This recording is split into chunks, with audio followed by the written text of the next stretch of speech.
Well, I hope everybody got the notification when I put this up about 3 or 4 hours ago. I had mentioned it in our Sunday show that we were going to have multiple shows this week. And because it's a short week, Saturday game, here we are on a Tuesday, a little bit different. We're going to have a show tonight. We're going to come back with our preview show on Thursday. And then we'll obviously be live after the Bills and the Patriots play on Saturday night. So, make sure you sleep in on Saturday because we're going to have a long night. Welcome into the Shout Buffalo Football Podcast, brought to you by Tops Friendly Markets, your neighborhood store with more. Whether you're celebrating at home or away for the game this weekend, Tops has all your fan favorites ready to enjoy for football, entertaining, or any occasion. What is up, everybody? And what is up, Ryan Talbot? Hey, not too much here. Playoff football, some of the best football coming up of the year. I love playoff wildcard weekend at that. It seems like there's just nonstop games all weekend. So really looking forward to some of these games. And obviously the Bills and the Patriots most of all. Welcome to some of our regulars. Matt Harmon's in the chat. I saw Rick on YouTube, Rick Rarick. He's always in there as well. Chris S on YouTube, a couple of the regulars. So I want to give him a shout out. Alex Barber, I see you too. Matt Harmon, make sure you remind me once the season is over, we got to set up your big dinner for 3 wings and beers with Matt and Ryan. It's going to be a good time. We will do a little impromptu live pod on location since it's a special occasion, and then we'll obviously have our other buddy on for the big show. So Ryan, I got Apple TV. I get a 3-month free subscription to it. So Yes. we got after it. I'm really looking forward to Ted Lasso, but we did not start that first and foremost. We started the morning show, which I don't know if you watched it. It's excellent. It's really good, really sad. That on the heels of Dexter.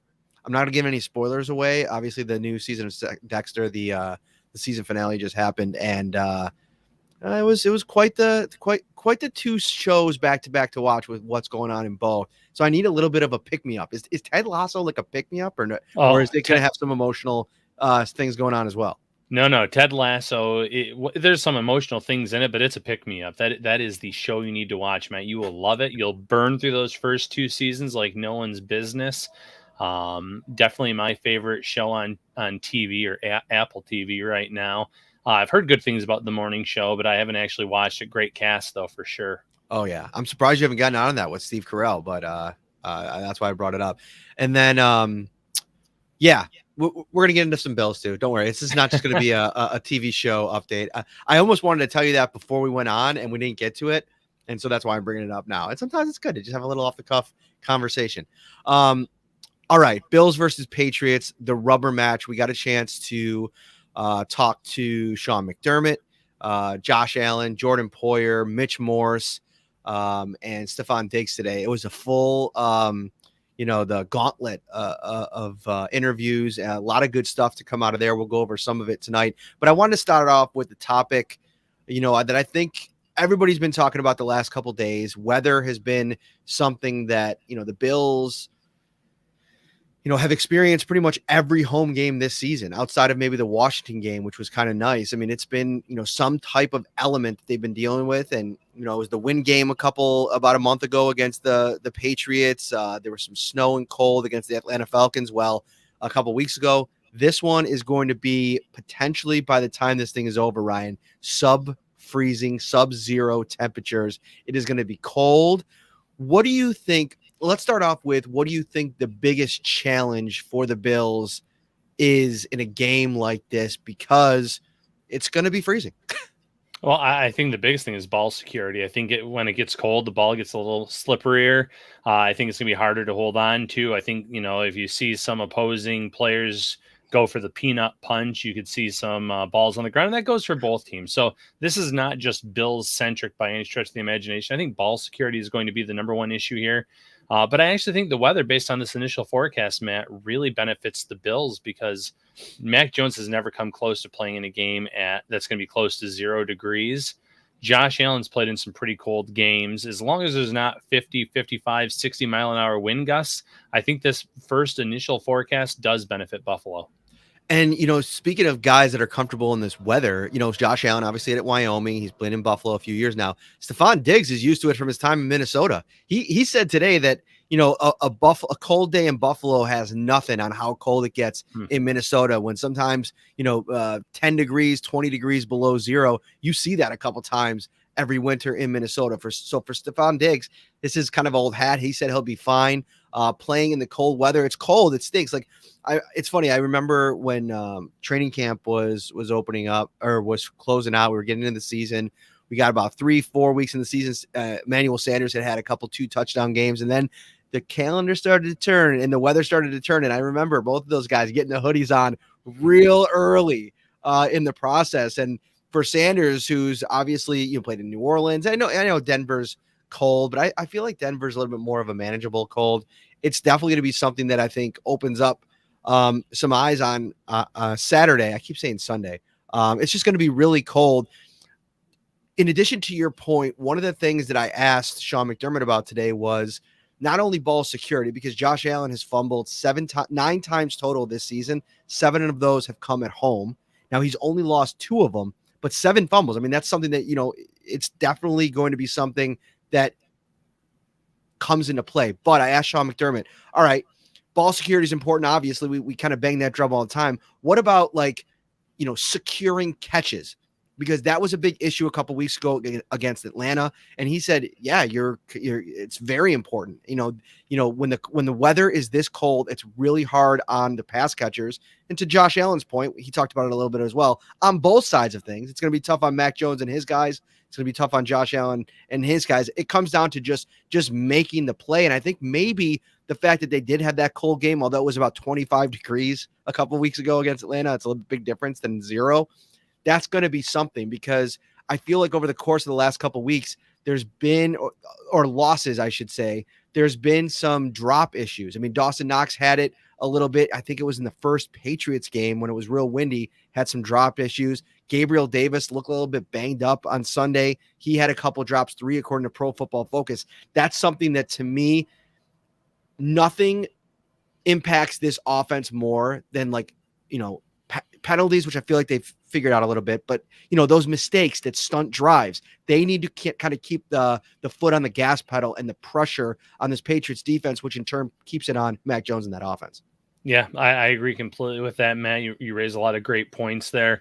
The way Josh Allen throws the ball too, I guess there's a little bit of concern there, which you had a good piece on, and we'll shift gears to that here pretty soon. That could lead to some balls kind of flying up in the air, and that's the last thing you want against an opportunistic defense like New England. But ball security, that winning in the trenches, there's a lot of keys for the Bills to win this game. But with the weather itself, I'm going to stick with the ball security. And if they can protect the ball, I think that the Bills have every reason to believe, and their fans have every reason to believe they're going to come out of this game victorious. Yeah, let's talk a little bit about what Josh and Diggs said today. And, Diggs, he brought up, and I tweeted out that he joked about it because he had kind of like a playful vibe to the way that he was talking about. But he said, listen, I dropped that touchdown. He was one-on-one with A.J. Terrell, Falcons cornerback. He beat him really badly, was wide open. Josh Allen put it on him, and it glanced off his fingertips because it got on him so quickly that he didn't have a lot of time to react. And, with the speed of the ball, the temperature, obviously, and the conditions, I think it was snowing a little bit at the time, he dropped it. And those are the kind of plays you can't miss scoring opportunities against this team. And so I asked Josh, do you change anything? Because do you take a little bit off something? Do you work on it during the week and maybe take something off of it? And he said, no, because at this point, if you start monkeying around with, and this isn't a direct quote, I'm paraphrasing. If you start messing around with your mechanics at all, that's kind of a recipe for disaster, especially when you're talking about going up against a Bill Belichick defense, where there's already so many things going on in your head in terms of adjusting to the looks that he's showing you, the adjustments that he's making in game with his personnel, and how he's kind of playing and setting up his defense, that if you add that kind of into the mix where you're kind of thinking about, well, I got to throw it a little bit differently here, or I got to do it. There's so much split second reaction time that Josh Allen said, I'm not going to really change much. It's on myself and it's on the players, the receivers and the tight ends, to make and running backs. I think that's a big piece of it too, to make the plays when they're there to be made. Yeah, and he makes a good point. You mess with the mechanics, then all of a sudden you put too much air in a ball, it hangs up there if it catches the wind. or you underthrow a ball to someone that's deep down the field. I know that maybe those deep balls for touchdowns haven't necessarily been there this year, but you don't want to change that right now. Stick with what's been working for you over the course of the season. I know Diggs pointed out the one throw in the end zone against the Falcons, saying that could have been a touchdown there. There's a few plays in this past game in the season finale against the Jets that hit some receivers' hands in the end zone or down the field, and they couldn't manage them. Gabriel Davis, who usually makes those great sideline catches, he bobbled one over there. You mentioned one of his 3 drops. So you can't change it. The wide receivers just have to adapt to it. It's how Allen throws. He's always had that cannon. And for the most part, the receivers have done a good job hauling in his passes this year. Yeah. Sorry, I was reading some comments. A lot of action tonight in the comment section, Ryan Talbot. There are a lot of great conversation. Whenever we get our good buddy Matt Harmon in there, he's always participating as well. If you're on YouTube, hit that like button. Subscribe as well. It really helps us out as we continue to grow this channel. A lot of content coming to you from during the playoffs. Every week the Bills are alive. We're going to have 3 shows for you: the Staple Show, the Preview Show, and the Post-Game Edition. I'm working on hopefully some guests over the next couple of weeks. We got Jeremy White coming on from WGR Sports Radio 55 on Thursday. He's going to kind of put this game into perspective, help us break it down, preview the game as well. He's been covering the Bills since 2001. So 20 years of experience, taking us through what, kind of put some perspective on this game, what it means to fans, so on and so forth. Ryan, let's get into the injury report a little bit on both sides and, how things are kind of shaking out. Some huge news today. Emmanuel Sanders back at practice. It was only a walkthrough, but he was full. Defensive end Efe Obada, he was full. So 2 guys that are at least early on in the week looking good in terms of projecting them towards, playing on Saturday. There's nobody else listed on the Buffalo Bills injury report. Nobody. Yeah. Between the 2 teams, the Bills are by far the healthier team. Now, mind you, when you look at the Patriots list, which we'll get to in a minute, I think just about everyone on that list ends up playing. But Buffalo's injury list right now in the designations, it's so short, which is so rare this time of year. So it's encouraging because, listen, Emmanuel Sanders, Gabriel Davis, we've gone back and forth on that conversation many times. Having both of them just in general out there on the field is going to be great. I mentioned in a piece earlier this week, Stephon Diggs too. You have to remember where this team was 1 year ago. Stephon Diggs entered the playoffs with a torn oblique that he suffered late in the regular season. He's relatively healthy this year, nothing like that. Gabriel Davis suffered a really serious ankle injury in the playoffs. He's pretty healthy. Did look a little banged up though in that last week. Cole Beasley playing on a broken leg, you name it. Going into the playoffs this healthy is everything you could hope and wish for a team that's trying to make a run to the Super Bowl. Now, mind you, I just said it, the Patriots, a long list of limited players for their walkthrough, but just about everyone, at least right now, in my opinion, on track to play, including Christian Barmore, who was carted off just days ago. So it seems like that they really dodged a serious bullet with what they thought the injury was as opposed to what it really was. Now, see, I agree with you. I think that this is probably a really good shot everybody on this list plays. But I do think that they're a little bit more beat up. And, there's a couple guys in particular. You mentioned Barmore, Isaiah Wynn, the left tackle, dealing with a hip and ankle injury. He left the game against Miami. This is the kind of weekend game where going into a 0-degree weather game, those kinds of injuries are going to impact players. It impacts fully 100% healthy guys. Every hit hurts a little bit more. One shot to the knee for either of those guys. And you start to wonder, for Isaiah Wynn, who's going to be going up against probably a steady dose or a steady rotational amount of guys that are going to kind of sub in there and, different types of fresh bodies. I mean, the Bills have been playing crazy low numbers in terms of cycling through the defensive ends so far this season. So much so that Jerry Hughes, the last couple of weeks, hasn't even been the highest snap count for the Bills on the defensive line. Barmore, I think I think he might practice at some point this week. He'll probably be limited throughout. He was carted off the other game. To me, this may also be a little bit of mental warfare from Bill Belichick. He probably wants the Bills to have to, prepare for Barmore all week. And they will. And honestly, as good as Barmore is, I don't think it's something where it's not. We're not talking Aaron Donald. I think the game plan is probably going to be pretty similar either way, whether he plays or not. Duggar missed the other game. Donta Hightower missed Miami. He's dealing with a knee injury. Don't forget, Ryan, Donta Hightower did not play last year. He opted out. Star Lotulelei also opted out, but he's kind of been getting his wheels kind of ramped back up with an injury late in the season after this long regular season. I got serious questions about some of the guys that are on this injury report for the Patriots early in the week. We'll see how it kind of transpires over the course. Yeah, you're right. It's gonna be interesting to see. I know the Patriots just added a cornerback to the COVID reserve list. Obviously, could come back in time to play this game on Saturday, but that's something to kind of watch as well. Is there a trickle down effect? Does another player or two go on that list? Now that it's the playoff time, it's obviously the worst time that this could possibly happen for any of these teams. So something else to monitor going into this game. Indeed. I was just looking that up. Jalen Mills plays opposite J.C. Jackson. He is on the COVID list.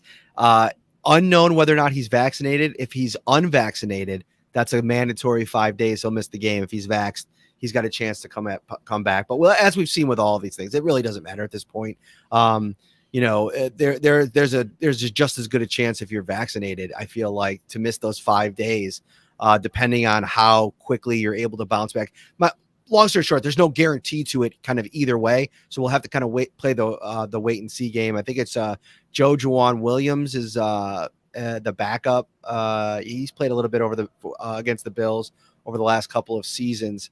But this is a Patriots defense, Ryan, that, without Duggar, without Hightower, Barmore getting injured last week, the Miami Dolphins brutalized them on the ground. I mean, we're talking 194 yards, a season high for the Miami Dolphins. Tua Tagovailoa had to throw for 109 yards. Didn't even matter. Yeah, they didn't need him to do anything more than that. And you start to think about how the Bills are going to attack this defense. I think, they got to have success on the ground. Yeah, and that starts with unleashing Josh Allen. He is your best runner. He is dynamic when he runs. He can break off big plays. We saw that against the Jets when the offense was really struggling in the second and third quarter. He gets out of the pocket. He does a pump fake where two Jets defenders bite on that pretend throw to Diggs, and he just takes off and scurries down the field. He can do that with or without the pump fake, eluding defenders, stiff-arming guys, you name it. Get him going. It's one thing that they really didn't do a good job of in the first matchup against the Patriots, that windy game. And it really doesn't make much sense that they didn't get him going in that one unless they felt that he was dealing with something that prevented him from running more often. But when you saw him rolling around, moving around in that second matchup, whether he was running with the ball or just eluding defenders and creating plays with his arm, whether it's little flips, pitches, throws, whatever, he showed what he could do. And then you have Devin Singletary, 6 touchdowns in the last 4 games, passing as a receiver and a rusher, that is. So he's been really good. If they're struggling to stop the run, the Bills do have to mix it up a little bit. I know that the passing game is their bread and butter, but don't go away from Singletary either, who's playing some of his best ball of his career right now.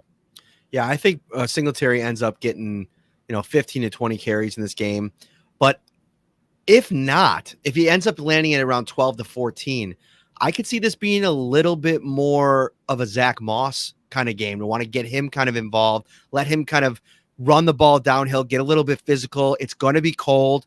Maybe you sit him down before the game and you kind of energize him a little bit and say, listen, it's time to make some of these guys make some business decisions. I mean, we've been talking about it since we drafted you. Come out here in this game, set the tone physically. When you get in there, run hard, run physical, bowl people over. And I see some people in the chat talking no Zach Moss. Listen, it's been very limited over the last couple of weeks. And I'm not talking about, a heavy dose of Zach Moss. I'm talking about 6 to 8 carries where you let him come in and kind of set a physical tone. I think Devin Singletary can do it too. But in a game like this, depending on how many times you run the ball with your backs, I wouldn't be surprised if they give a little run to Moss in this game. And I don't mind Moss getting a handful of carries, 1 or 2 receptions. He's shown that he can handle that type of workload. But it is a little, it's funny to me that Moss, he is built to be the more physical back, but I feel like over this last 4 game stretch, Singletary has been their most physical running back by Mhm. far. Deep in the red zone, he's the guy that's been punching the ball into the end zone. He's the guy that's been stiff arming defenders, getting by guys, taking on defenders and carrying them yards down the field, keeping those legs moving for extra yards. So he might not have that frame of Zach Moss, but he has been a very physical back himself. But yeah, the 1-2 punch alone, you like the potential of it as long as, again, we go back to what we talked about, protecting that football and doing, just doing your 1/11th to move the chains. Funny thing, Catherine Fitzgerald from WGR, I loved it. from Buffalo News, she put out today that this is the 5-year anniversary of Sean McDermott getting hired. He was hired on 1/11, which was actually so fitting. That the 1/11th, I thought that was a really funny I tweet. did too. When I saw that, I laughed. We got to get her on the show at some point. I'm also working to get Elena on the show, Getzenberg. We haven't had either of them on yet, but as the playoff run pushes, hopefully we can get those guys on. They both do really great work. So where did I want to go with this? So I want to kind of stay here for a moment because I want to kind of qualify this a little bit. I'm not sitting here saying that they should pivot to Zach Moss. Okay, I'm seeing some fear in the comment section about going to Zach Moss. It's just about letting that kind of run style exist in this game on a very small level, and I think it's something where I know that Zach Moss isn't in the best graces of the fan base at this point. He struggled a lot this year. Expectations were high going into the year. I remember at one point, a lot of fans talking about him should be the guy over Singletary, and Singletary was going to be his last year, and the Bills are going to trade him. And I've seen some wild stuff on the internet over the last couple of months about the Bills running backs. But in no way am I suggesting that Devin Singletary shouldn't have the premier role in that backfield. I think Devin Singletary could be a massive weapon in the passing game in this game. Get the ball in his hands, let him, and I think that's a good way. It doesn't even have to always be a draw play. It could just be the checkdowns where, you get the ball in his hands, let him kind of get out in space, use some of the physicality that he does.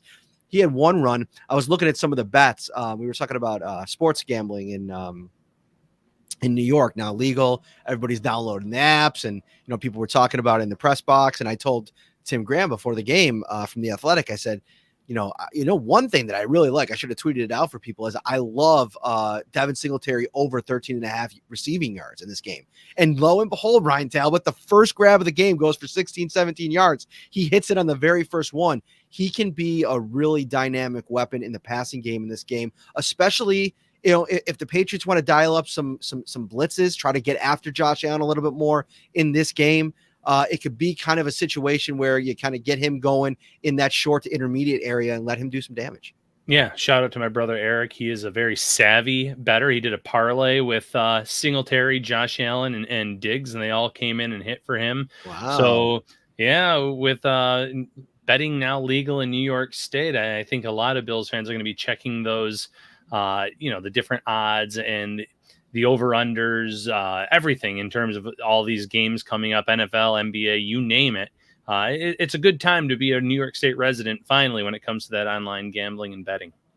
Elliot, one of our regulars, Elliot Eisler on YouTube, asked, how did the wifey's parlay do? Didn't do too good. She actually, so she downloaded all the apps. And I think Caesars gave you 300 to start with for signing up. So she did that. She started putting all these crazy bets on before she woke up in the middle of the night. She was bored. And so she started doing all these bets. Right. And so I come down the next morning and she's all excited. She's beaming. She's telling me she was making all these bets because when we lived out in Vegas, I used to bet on the NFL a lot. I don't really do it much anymore now that I cover the league. But I used to go to the sports books and do the parlays. And so she'd always kind of follow along on Sundays, but she wasn't really too into it. But because she watched so much football over the course of time, she just started, getting really into it. And she downloaded the apps. She put in the bets. She even asked me how to download or how to bring up Red Zone channel on the TV. It was really funny. But she did one did some wild bets. Like, I'm not gonna say, I gotta check in on this next time. There were some wild bets on here, but one of them was it was like plus 3,300 or plus 2,200, some crazy odds on this Caesars. It was like a special prop bet. Zach Wilson, Trevor Lawrence, and Mac Jones all with plus 1.5 touchdown passes. And so she told me about it, and I'm like, honey, you would have. I don't think any of them will have more than one touchdown pass on this Sunday. And so she was super bummed out. But then the Jacksonville game comes along, and Trevor Lawrence throws a touchdown in the first quarter. I'm like, you're live here. We got some action here, because who knows? If the Bills go up big on Zach with Zach Wilson late in the game, maybe he can throw a couple late touchdowns. He had a touchdown at one point. I think Mac had one. She ended up losing it, obviously, but she was really excited. So yeah, a lot of excitement around sports betting in New York and in Buffalo right now. Yeah, no doubt about it. Looking in these the comments right now, a lot of people asking if maybe the Bills' game plan these last few weeks have been a misdirection for what they're actually going to do in the playoffs. No, I don't think so. The Bills were still playing to win the AFC East last week. They were still playing to get the number 3 seed. I don't think they're going to go in there with an extremely vanilla game plan or things that aren't their strengths or things that they thought they could pull off. Now, mind you, I'm not sitting here saying that the Bills haven't kept some things, under wraps for the playoffs. I'm sure that they have, but this team with their ups and their downs this year, I don't think they can go into that game against the Jets and just be like, oh, let's just go with the most basic of things. The way the defense played, I guess they could have, but it's the NFL. You have to be prepared any given Sunday, or in this upcoming case, Saturday, to, take the best punch of an opposing team. But I do like that question. What do you think, Matt? I like it. And I wouldn't be surprised if how much the Bills listen, they've wanted a balanced attack, to be a two-dimensional offense. Sean McDermott's been talking about that all season. So I think that this was always going to be, there's always going to be an effort to establish some type of running game, find some success in that area. So I don't think that necessarily it was a, putting something out there to get teams to scheme against it necessarily. But do I think that Brian Dable can kind of go into his bag and come out with something crazy like 15 straight passes or something, go back to the old school, Bills when, Stephon Diggs first got to town and they were like, just running it up. Emmanuel Sanders potentially returning to the mix. He was talking about it back in training camp, how it took him a little bit of time just to get used to the kind of speed that this offense can play with and how much they, lean on the passing game. But I will say that Mitch Moore said a couple things make me think that that's probably not in play, especially for this particular game with the weather, the way that it's going to be. Mitch Moore said one of the things that, helps an offensive line, and this offensive line group with Rick Bates has been playing so well, is, running the ball and letting the offensive line kind of get into a rhythm, so on and so forth. And I think just the combination of that, wanting to kind of continue to reward this offensive line that has been doing a pretty good job in run blocking, rewarding them a little bit, and also playing for, the elements. This might be a game where I know there's not going to be a lot of wind, but if you're dealing with, troubles, securing catches in the passing game, I think you really want to make sure that you can bang the ball a little bit on the ground, which I think that the Bills have been able to do. I know the Jets and the Falcons aren't, you're not banking on that in a game against a good run defense. But little tidbit here, Ryan, the Patriots aren't really that good against the run. Yeah, you're 100% correct, and I like what the Bills have been doing with their run packages, with their offensive line. They've been blocking really well. They've been utilizing Doyle in those packages too, helping him, bringing that extra lineman to kind of pave the way. And you're right, Singletary's been running the ball really well. Josh Allen's been running the ball really well. Buffalo's been kind of dominating the time of possession in some of these games as of late. Josh Allen hasn't been sacked in the last 3 games. So it works both ways. If you run the ball well, then it gets a little bit harder to, pin your ears back, so to speak, to go after Josh Allen, because a draw play, a handoff when you're expecting to go after the quarterback and it goes the opposite direction, that can go for a big gain. We saw Singletary rip off a 40-yard run in this last game against the Jets. So Little things like that help. And whether the Bills come out firing, like you said, go back to the old school Bills mentality or what, they've put up enough tape over the last 4 weeks to really make teams think, hey, listen, this team has been a lot more balanced. They can hurt you on the ground just as much as they can hurt you through the air. From hot to go pizza and appetizers, signature fried chicken, baby back ribs and subs, delicious salads and brownie trays, Tops has everything you need to feed the hungriest fan. Make sure you get over to Tops this week. Get yourself set up for the weekend. Man, Highmark's going to be rocking on Saturday, Ryan.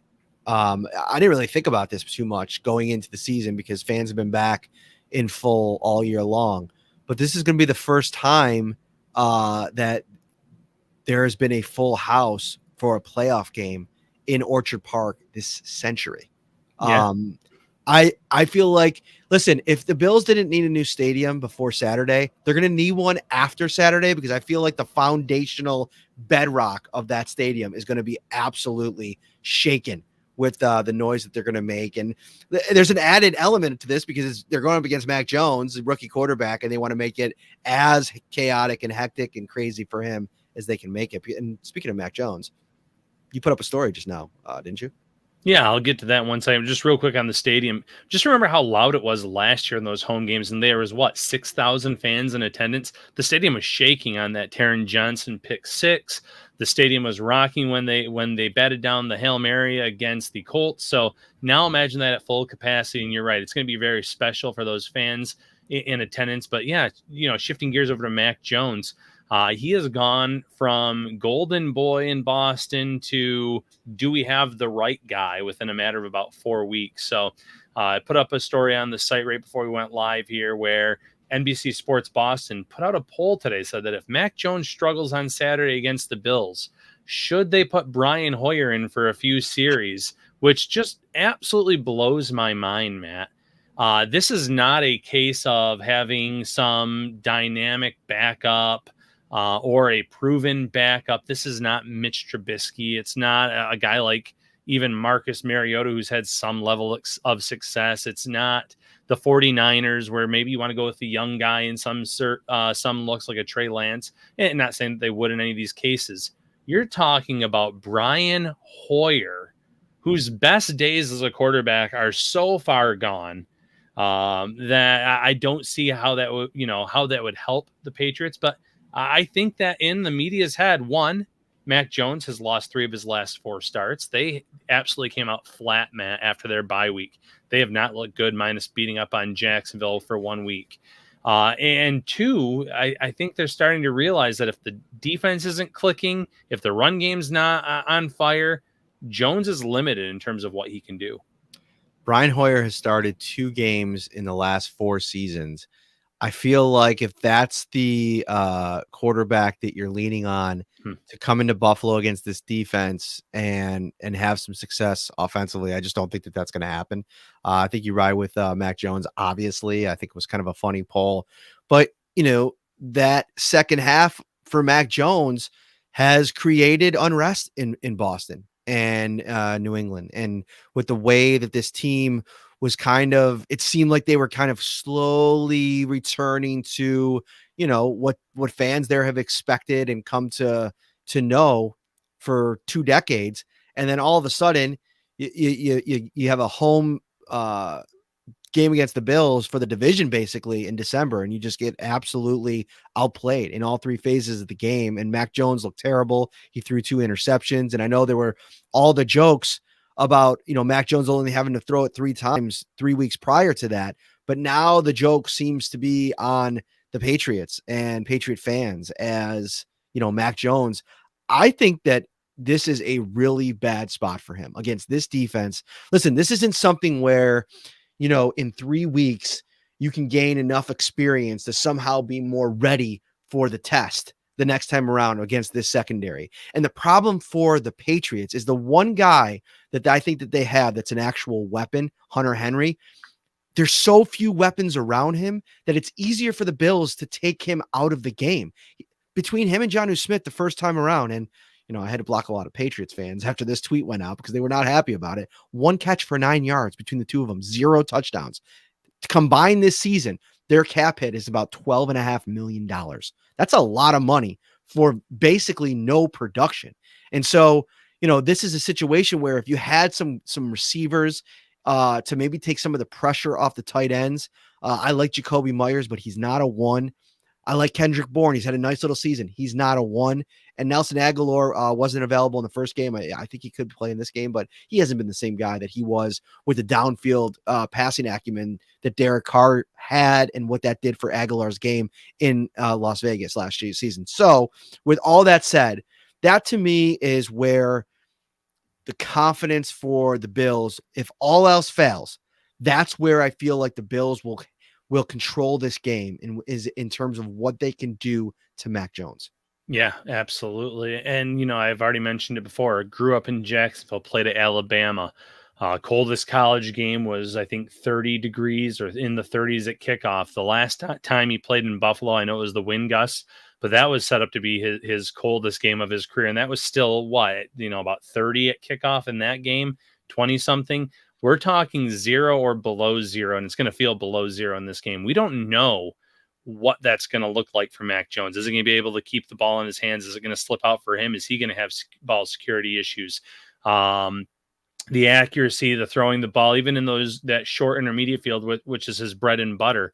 There's a lot of unknowns here. So I think there is a nervousness. I don't think that you can just expect him to come into this game and be like, oh yeah, I can play in these elements, or he's going to be this dynamite quarterback. They need the run game to get going. They need the defense to be a lot better so that they can make Mac Jones a game manager.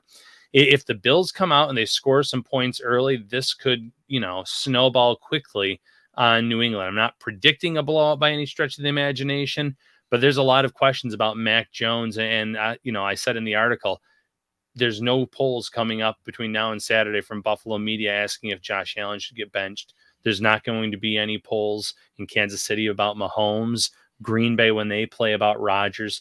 Teams that have franchise quarterbacks know they have a franchise quarterback.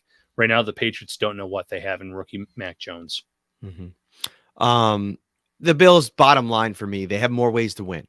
And that's, to me, they have more position groups that are playing better football right now. And I think there's really serious questions on that Patriots defense, which was the identity of their team when they were, reeling off those wins as part of a 6-7 game win streak there in the middle of the season. Their defense was elite. Matthew Judon has not looked like the same player. Now, he came into Buffalo last year as part of the Ravens and really affected that game. He had a really good game. I think he had 6 pressures and a sack.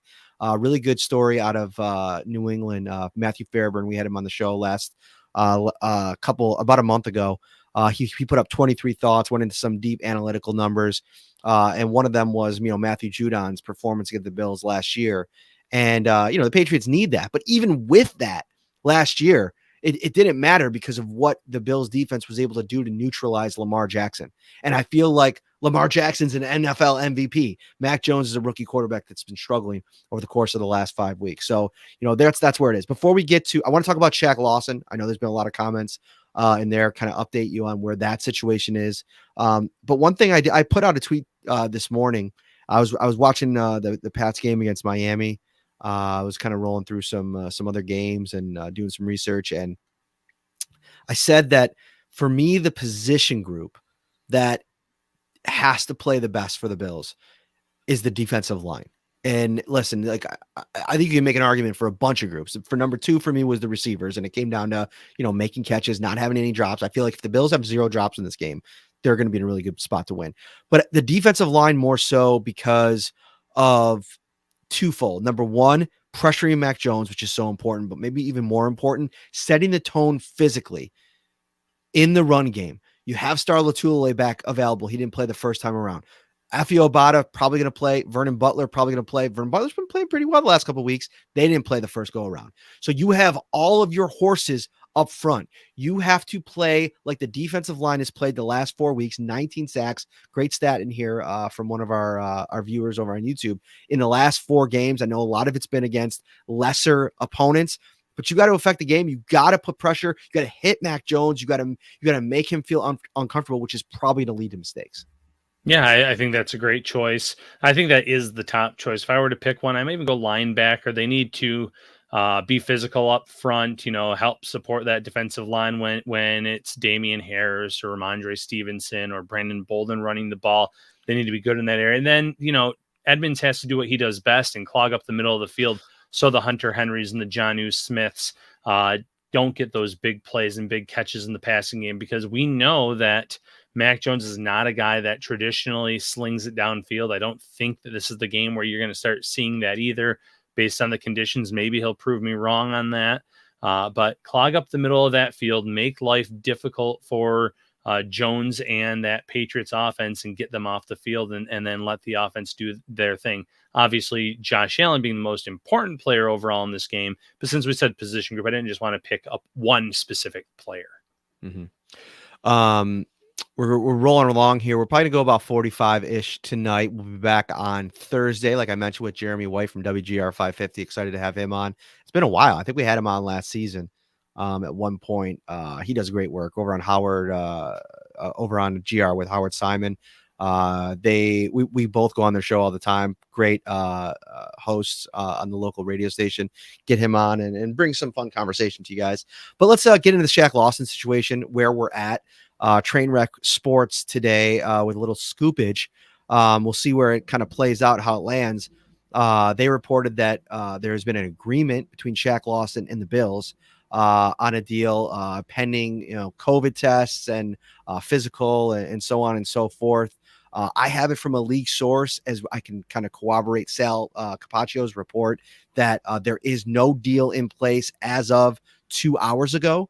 But who knows? There could be conversations ongoing. I've been trying to track it, to be honest with you, Ryan, all day today, and nobody's getting back to me. So I have a feeling that maybe if something is happening, it's kind of playing out right now. But as of right now, there's been no announcement. That Shaq has not signed today. But listen, Shaq Lawson, this makes tons of sense, Ryan. Adding him to the practice squad not only gives you valuable depth, a la a Devonta Freeman or Kenny Stills last year, like the Bills put them on the practice squad, just in case you need them. There was almost a point, I can't remember if it was in the playoffs. It might have been the playoffs where Devonta Freeman almost played, and right? Stills. Okay. Because when Gabriel Davis had that ankle injury, he didn't practice all week. It was a true game time decision, and then the Bills decided to roll with Davis in that championship game, and he was ineffective, and they probably should have gone with Stills. So no, you're 100% correct. Really smart in terms of if the Bills do this. I talked to a few people, and they said there's mutual interest. And I was at work today, and I get out of work and I check my Twitter, and I have all these. I'm tagged on that Trainwreck Sports article quite a few times. Is it true? This, that, or the other? Listen, they were all over the Freeman news. They've broken other stories before. Good respect for those guys. We have a lot of fun with them when we've chatted with them, done their shows, things like that. So you tend to like, maybe they have something that we haven't been told yet. But yeah, mutual interest. And based on what Sean McDermott said today, Shaq's always been high up on his list of players. The fact that Mookie Hawkins said that Shaq never wanted to leave, and there's truth to that. It's just the money factor. He was getting offered a lot more from Miami than he was Buffalo. And, you'd be crazy to turn down $10 million on average per year compared to whatever Buffalo was offering at that time. So, there's interest there. And what's funny is what I've learned over the time covering the NFL is if there's silence when you're reaching out to people, that's actually usually a good sign that maybe something is happening, because they're working on something. So sometimes things get shot down pretty quickly otherwise. So, we'll wait and see. Lawson, though, on the practice squad would make so much sense for this team. You brought up some great points in your article earlier this week. He'd bring something to the practices throughout the week. He'd really amp up a lot of his former teammates. He may not play on Saturday just because, even though he knows the system, you have a lot of guys, but you're one injury away from needing someone like that. And we know that he may not be a dynamic pass rusher, but he is so good at stopping the run that he could be an asset for this team in the playoffs. Yeah, I mean, you look past this week too, and maybe he's not ready to come in here and play right away. But a game against Kansas City, where if AJ Epinesa and Boogie Basham aren't the answer, and you need another guy for the rotation, what you're getting out of Shaq Lawson. You got a really dependable run defender who can get pressure at time. He had 3 tackles for a loss in a game against New England earlier this season for the Jets. So yeah, I mean, it makes a ton of sense. I asked Jordan Poyer about it today, and I feel like he almost wanted to kind of get into some thoughts on, the Jets cutting him and how crazy that is, but he kind of just held it in respect to Jordan Poyer. They got a game to play. He doesn't want to do anything that's going to create a direct distraction, but he basically said he's a great energy guy. And Poyer actually was like 2 stalls down from Shaq when he was here. And that was the last year that we were actually in the locker room, because then obviously COVID in 2020, we haven't been back in since. And, he had a front row seat to what Shaq meant in that room. And, he said today, great energy guy. He'll go out there and just go crazy on the field. Definitely missed him when he left. A team will get extremely good player and a great teammate if they get him. Also, Ryan, there's really not anybody that I know. Like Stephon Diggs has come in here, loved Bills Mafia. Josh Allen has loved Bills Mafia. The relationship, it's a love affair between Bills Mafia and Josh Allen. But with Shaq, I feel like I don't think any other player has been as good of a candidate as Shaq Lawson to be Bills Mafia's spirit animal. I feel like if Bills Mafia was going to be like a player on the field on Sundays, Shaq Lawson's the closest thing that there's ever been. He just exudes swag and energy and fun, and he brings happiness to people. And I feel like Bills Mafia, everything you could say about them, there are so many, fun little descriptions. They bring fun to everybody. Everybody knows who Bills Mafia is, and they talk about them all the time. Yeah, and again, the energy level. Think about some of the moments that he's had and how he's hyped up the fans. Thanksgiving game when the Bills were beating the Cowboys a few years ago, they panned to him and Jordan Phillips, and they're both mocking Ezekiel Elliott with the feed me thing toward the end of that game. There was a game against the Broncos where one of the offensive linemen, whose name escapes me right now, said he had never really heard of Shaq Lawson. And I think Lawson may have had 2 sacks in that game, or he had 2 big plays in that game. And post game, he made a beeline for that guy. So you're right, he is a lot like the Bills Mafia. They're gonna go and let you know if you're wrong about something. He brings that energy, he brings that spirit. So definitely someone that the fan base liked. They were sad to see go. Obviously, though, in today's NFL with free agency and money, it's hard to keep everyone. But this looks like one of those scenarios where maybe he will end up coming back. Time will tell.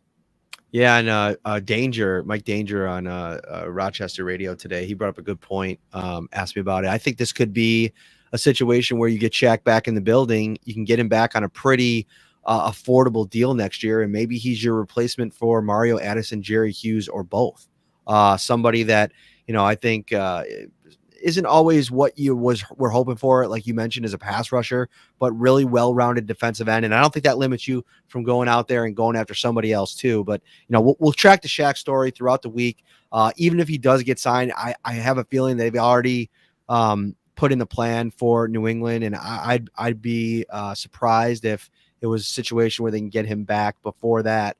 And who knows? They could sign him to the practice squad, Ryan, and that could be it. We will never see him, and he'll just be a just in case situation if they stay healthy and go with the guys that they've had all season.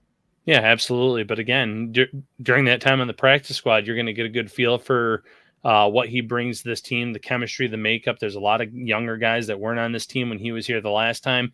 Is he an asset to them in terms of helping them out? If so, he's exactly the kind of guy you wouldn't mind bringing in to replace one of those veterans at defensive end. He's not a guy that you would have to worry about making an active 1 week next year. And then we're getting ahead of ourselves here if that is the case, because you want to play your young guys. They're playing hotter right now. But it's always good to have 1 or 2 veterans on this roster. And with Hughes and Addison both in the final year of their deal, having a guy like Lawson who could be waiting the wings on a team-friendly deal makes some sense. All right. I think that's going to do it. Giving you a 50-minute special on the first one of the week. We'll be back on Thursday night, as I mentioned, with Jeremy White from WGR 550. If you're hosting a large party, check out Topps' huge selection of party platters for a delicious, effortless, and affordable, no-stress way to impress. For complete details, stop by their carryout cafe and visit topsmarkets.com/fantasyfootball. Final thought, Ryan Talbot. Final thought, just really excited to get into this game more, break things down with Jeremy on Thursday, talk about how things have changed from when he started covering this team to now. It's playoff football week, Bills Mafia. Stick with us, NY Up, Syracuse.com. Check out our stuff there. Check out our stuff on YouTube and all your favorite podcast platforms.